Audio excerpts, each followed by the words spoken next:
All right, people, so now I'm done slashing and spreading right on my fabric. Okay, so this is what I actually got. I believe you are seeing what I did. I placed my fabric on a squared form on fold, making sure that what I have on the hem of my patterns matches up accordingly. Can you see? So I actually slash and spread at 4 inches, but I'm seeing 4 inches to be too much. Okay, so you can slash and spread at the intervals. You can make it 3 inches. Okay, so I actually did 4 inches. So I place the patterns in order of 1 2 3 4, approaching the center front line. This is the extension I made for the center front line. So this is how I cut it. Can you see? On the armhole part, I added my seam allowance of 0.5. So when you are adding, make sure you add accordingly. So this line, armhole part, has to match up this way. Okay, so once you get in here, add your 0.5 inch and slant it straight. Okay, just take it in a basque form. So that is how to go about it. So now I've cut my my basque. This is the basque, and this is how I'm supposed to pleat it in.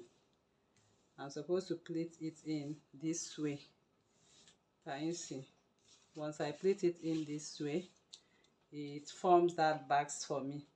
So I will just do some pleats right now. I'll just pleat in this into this now for you to see. So I'll just take off my pins from my patterns. I'm taking off my pins from my... So once my pins are taken off, my pattern is taken off. The center front, of course, you know the center front. So I just take off everything right here. So this is the basque, as you can see. So I'll just go into the machine now. You can see it. So you can see that we have the basque effect. So all I'm going to do now is to pleat and pleat. Okay, so this is the center front line. Center front.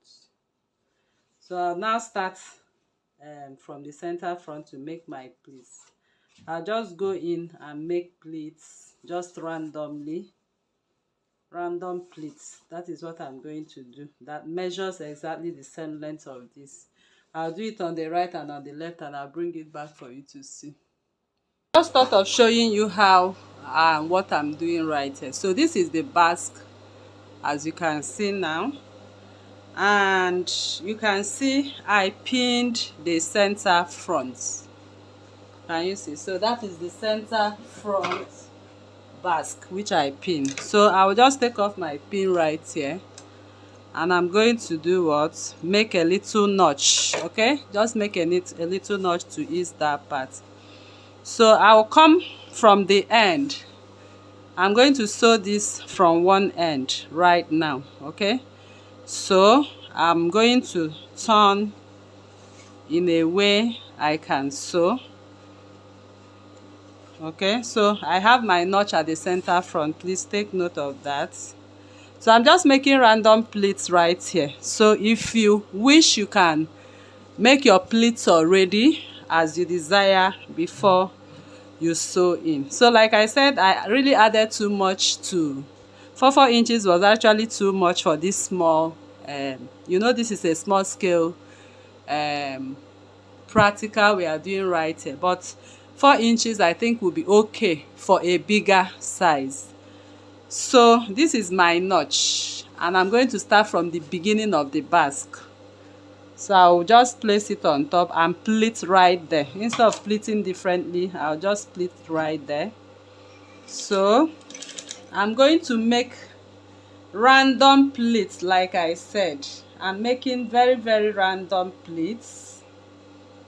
very random pleats, because what I have here is actually way too much for this small scale. Okay, I could have just done 2 inches for the small scale. So I just wish I have this. Okay, I could have done I could have done gathers to it, but I just want to pleat it for you to see. So this is the excess I have right there. So let me just try and pleat in everything I have cut right here.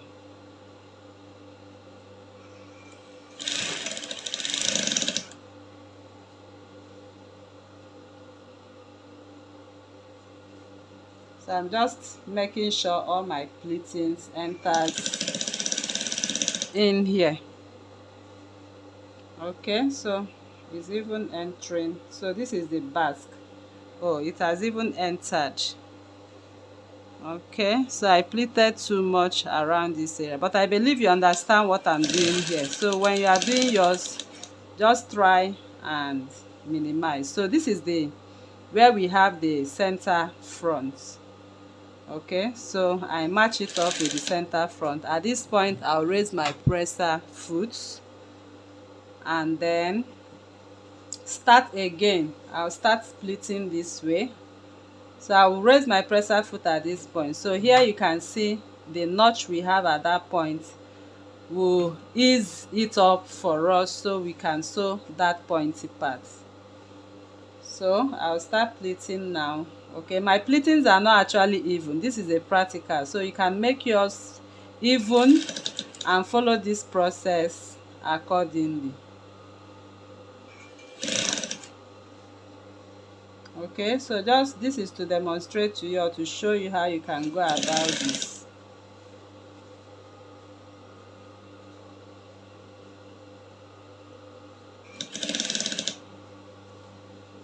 So I just want to force everything into that space because I've already over slashed and spread. So when you are making yours, you can still use 4 inches for a bigger size, or a very bigger size can use 5 inches slash and spread.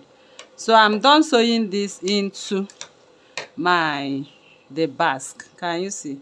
So what I'm going to do now is to make a notch. Remember, I have a notch here already. I'm going to now make a notch in both Basque to ease off the Basque. So I'll just go into my ironing table so you can see that.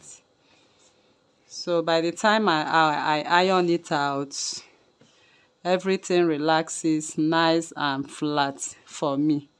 So this is the armhole part, as you can see. Okay, let us just go to the table so you can see what we did here clearly.